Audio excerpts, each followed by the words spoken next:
Hey, Gaddies. I am David, and welcome to the Gadvocate.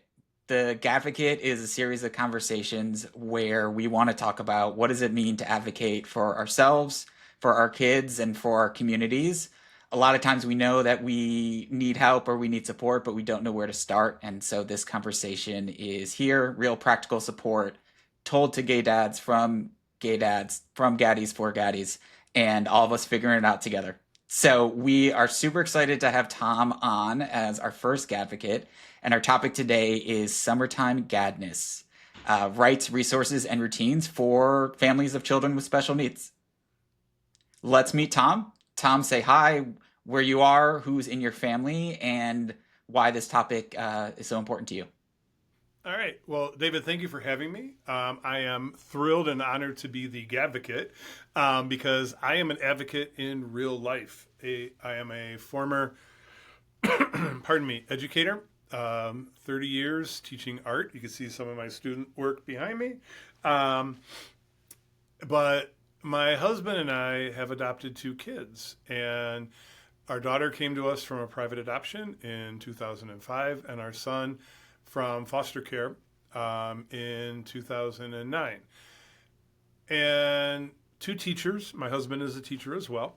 Um, we thought we knew everything about education, but when our son's disabilities became, an issue at school, we hit a wall. We did not know what to do.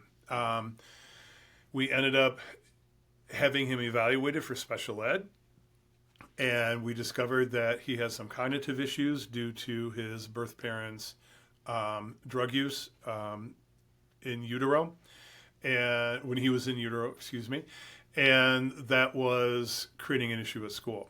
So we got him an IEP, and that's part of the alphabet soup of special ed. We got the LGBTQIA plus sign, alphabet mafia, as we are lovingly referred to.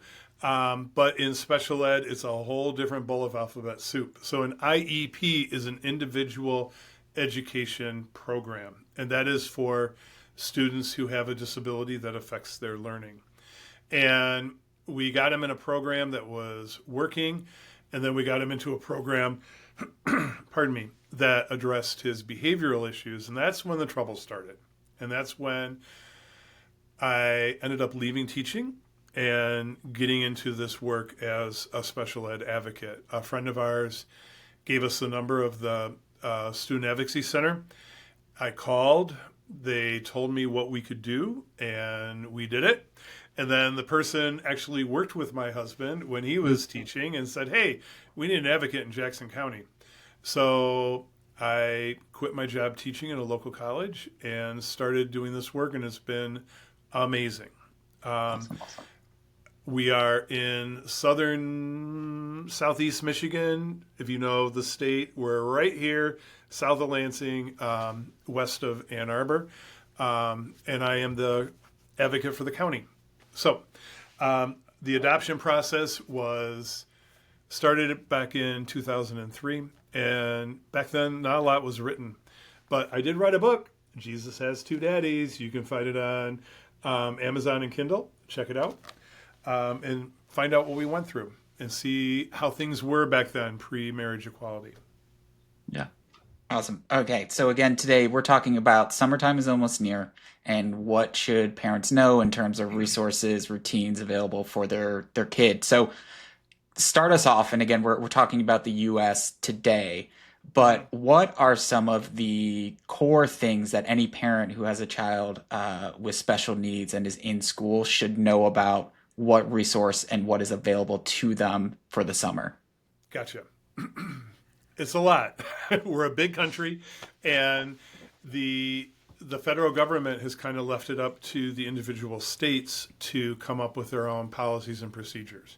However, when it comes to special ed, we get into the IDEA Act, the Individuals with Disabilities Education Act, which specifically lays out what can and what should happen with a child who has special needs. And one of the things that's an option is what is called ESY, which is extended school year. Now, Is it summer school? It takes place during the summer, but is it a traditional summer? No. The summer school? No. Because summer school is usually for credit recovery. Maybe you slept through second hour geometry, you got a bad grade. You want to do it better. Maybe you were sick, you got to get caught up. That's for summer school. Pardon me. Extended school year is specifically for children who have an IEP, the individual Okay. education program. And the school district wants to work with the family and the IEP team to make sure that the student doesn't regress during the summer. Got That it. if they're gone for 8 to 10 weeks, their behavior is going to go down. They may lose some skills. The extended school year kind of maintains the status quo. So if my child has an IEP, they are eligible for an ESY extended school year. Well, yes, it's a team decision, though. Got it. You But can't they just can march reach out to in. understand. Yeah, Yeah. you can't Okay. just march in. Give my kid ESY. Yeah. You ask it, Okay. and It's you something want that to. you can request. So, Yeah, you are in a unique experience where you've seen this as or experienced this as a advocate as your job, which is an amazing title, and as an advocate as a Papa Bear. I'm curious, where do you see sort of unique gaps or advocacy experience for queer parents or for gay parents while navigating this system?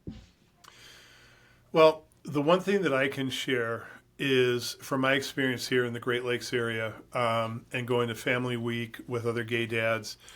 A lot of gay gaddies um, become gaddies through foster care, Mm, and I think the whole idea of foster care, you want to run low, you want to make sure the kids in a healthy, helpful environment, and you don't want to make waves because the case manager can do removal, and I think a lot of people just don't want to rock the boat.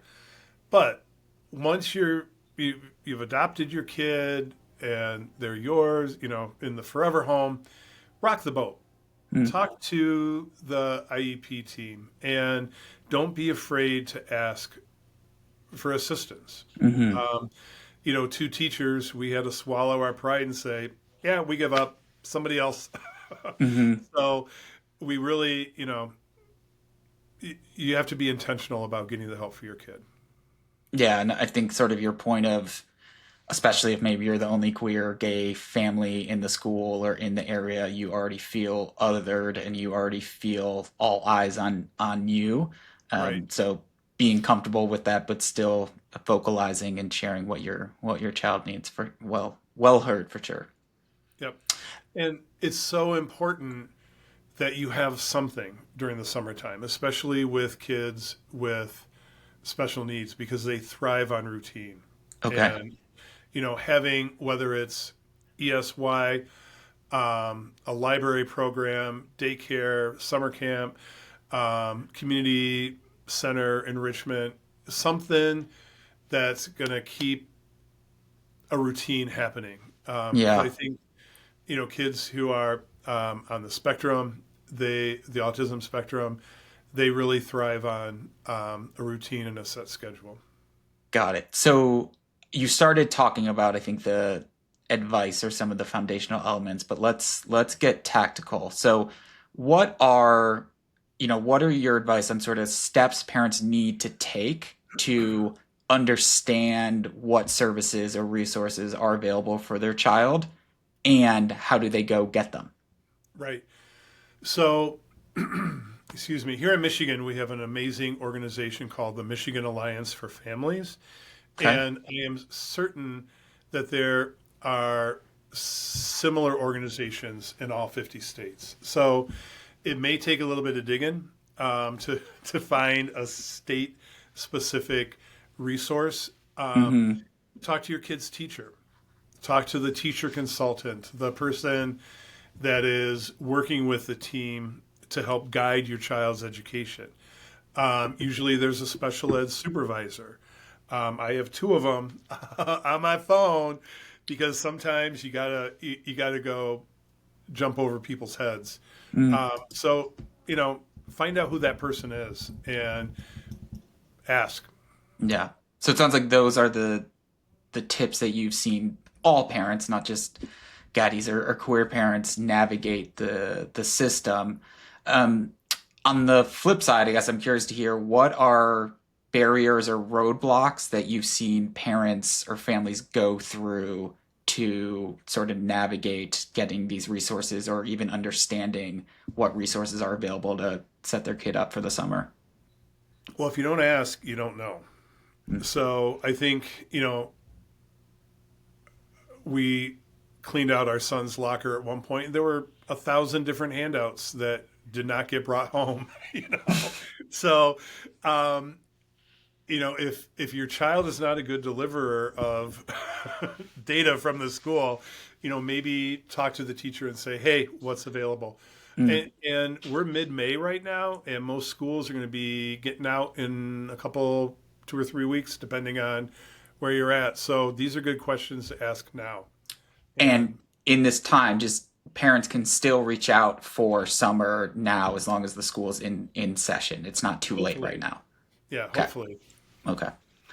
Um, well, we're gonna have a lot more sort of. I know that you've done a lot of work of pulling together resources, and we will have that Gadvocate blog up and available, and people can use those links, which are to really good articles. And even if you live in a different state, maybe you can use those as reference to get you on the way. We appreciate you having you here as the advocate. We're going to have more conversations about resources for kids, resources for yourself. So if you do have a question that you would like Tom or myself to address, you can email gadvocate at heygaddies.com, and we'll put that in the blog as well. I think my big takeaway from today is sort of the combination of what you said of number one, you got to ask, and number two, it's okay to be, and actually you should be loud and you should be Mhm. advocating for your kid. So Yeah. before we leave, let's ask one question. You get to go in the gay dad time machine and give yourself some advice. When are you going to, and what are you telling yourself? Let me go back to when my kiddo Eli was in second grade, and I'm going to say, don't be afraid to ask for help. He's now a junior in high school. Yeah, Um, so don't be afraid to ask for help. yeah, okay, That's my awesome. pro tip for my pro Gadvocate tip. Yeah, well, as someone who has a 4-year-old turning tomorrow, there's a lot of help needed, so we appreciate it. Mhm. All right, we will be back. Advocate conversation number one, done and done. Thank you, Tom. Thank you.